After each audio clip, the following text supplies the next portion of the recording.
Shalom, this is June 29, 2017. This lesson is entitled The Atonement Sabbath. I'm looking here at Leviticus 23, and I'll just run through quickly some of the verses from verse 27 to 32.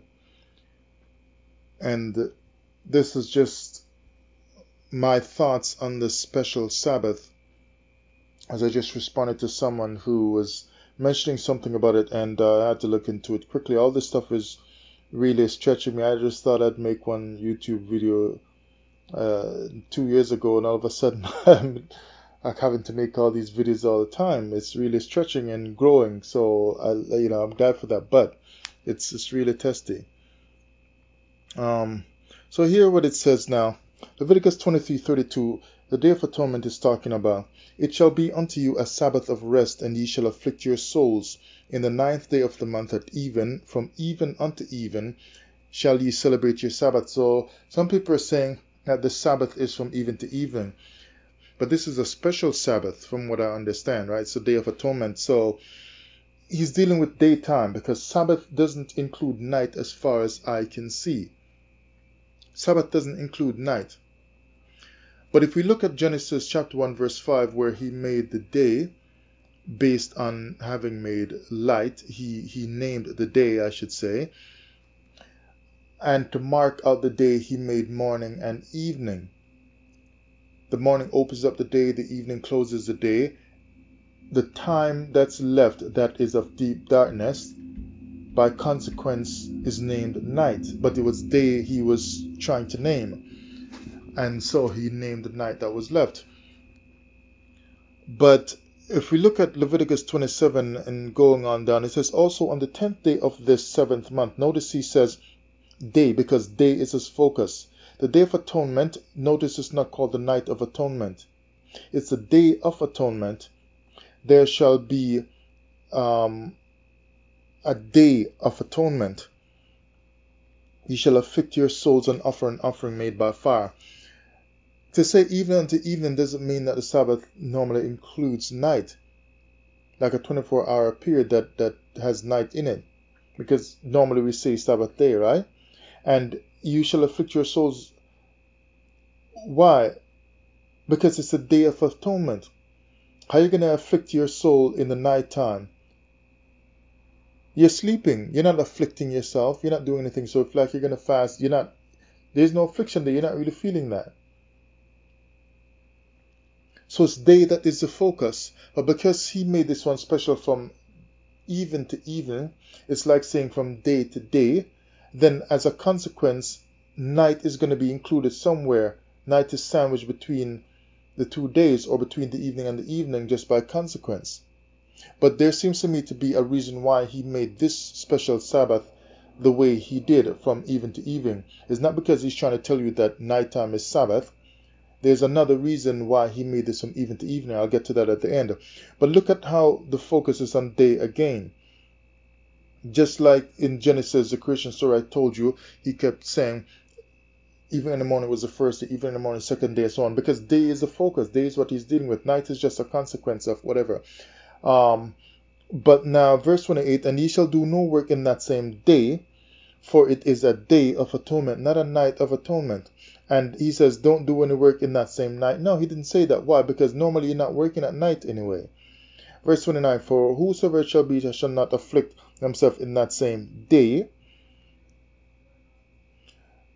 Verse 30, and whatsoever soul it be that doeth any work in that same day, because again, day is a focus, because he's dealing with Sabbath, and you normally, what comes to mind? Sabbath day, not Sabbath night.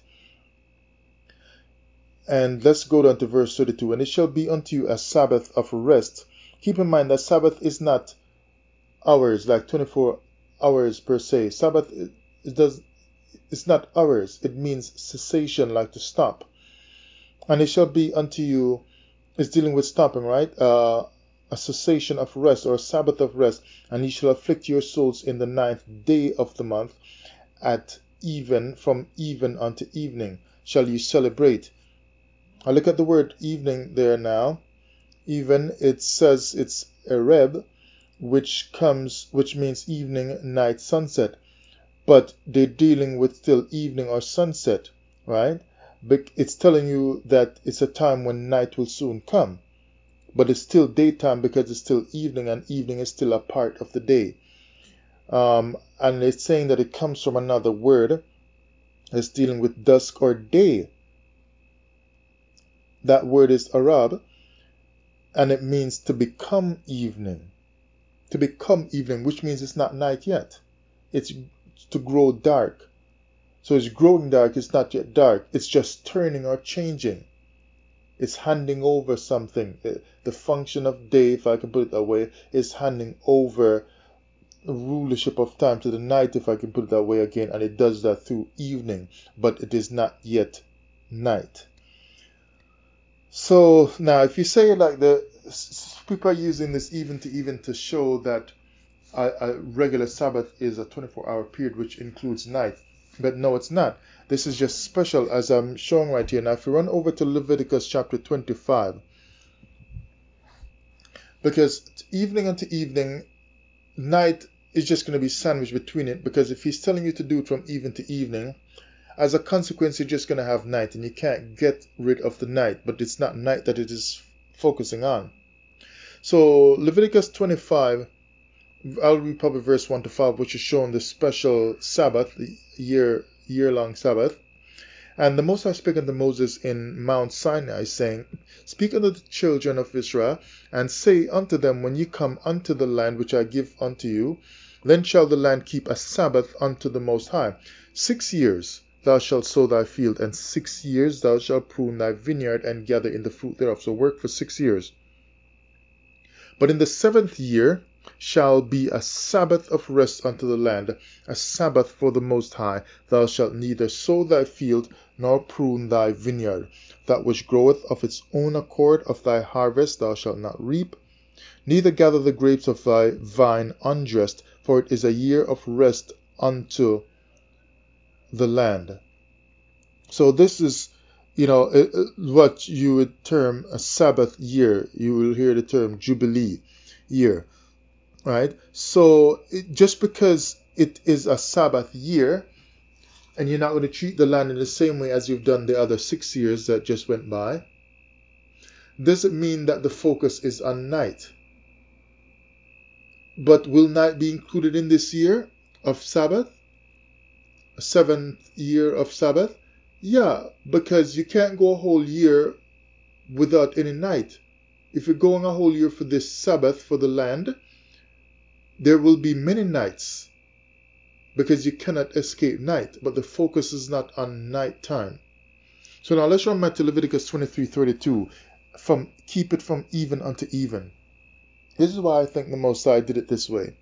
It's for a spiritual reason. Now we know nighttime is dealing, when you deal with Torah, spiritual concept in Torah, nighttime is dealing with darkness and death and banishment, things like that. But daytime deals with light and life of Torah, and even life in the natural, and blessing and goodness and so on, right? So when he says from even unto even for this Day of Atonement, for this special Sabbath, he's not focusing on night, and he's not telling you that Sabbath normally is nighttime or normally is a 24-hour period. That's not what he's saying.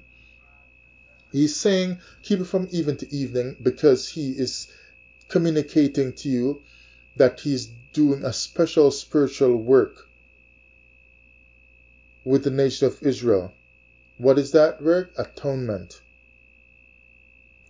Because if he tells them begin at even, then spiritually speaking, the understanding from Torah would then mean that when you start in evening, and remember evening is still day, because it's not yet night, so even till even means from day to the next day, from one day to the next day, to the following day. So to start at the evening is the closing out of that day when you're starting, and you're going to go into night. So your old life is closing out as you repent and reflect and turn in your heart and so on, and you reflect on changing and repenting from old habits transgressions, any evil that you normally include in your life, taking advantage of people, doing injustice, just, if you're into idolatry, whatever it is. Evening means the closing out of that day. So you're closing out that year, or you're closing out that old lifestyle. That's the reason why he did it this way for this Sabbath of atonement. He's showing the strength of the atonement that is going to change your life. And you're going to cross over from one day and cross over the night into the next day, showing that you've crossed over into repentance and you're getting a new life.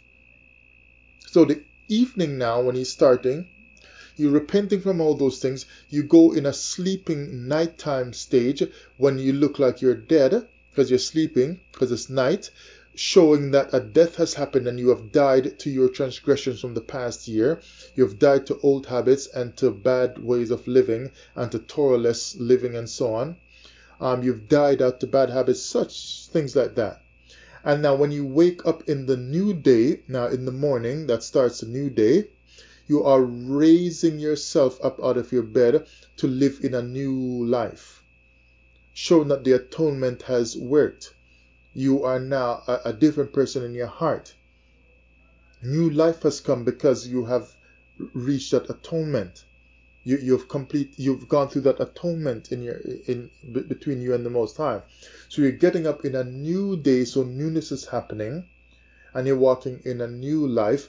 And like when the Most High restores us from this captivity, we're going to live in His sight, right? And He's going to be among us, right? And we're going to get like a new day to live. It's going to be a new day, a new life for us. Because this time of captivity is like a long night for Israel. So we're going to get a new day. So getting up in this new day of atonement now, when you wake up for that next day that's going to complete the atonement, you're getting up in a newness, in a newness or a new life, and it goes all the way until the evening as well, which means that you have completed or you've lived a full day when you got up, which is indicative of that new life that we're going to receive from the Most High when we're forgiven, and also when the captivity is over and we get a new day with the Most High. There'll be no more nighttime for Israel spiritually. So atonement is showing that there will be no nighttime again. It's pointing to that we'll go a full complete day, which means there won't be any break in it, because nothing's going to go wrong, right, when we're restored, to make all of this happen all over again. So a new day, when you get up and you're living the full day until evening, you get a complete blessing, a complete turnaround, a full day. That is a blessing from the Most High. Your atonement has completed and you are now in sync with the Most High, and you get a full day to live in His presence, which spiritually means there's just going to be life for you forevermore. Eventually that's what it's going to be when the Most High restores us.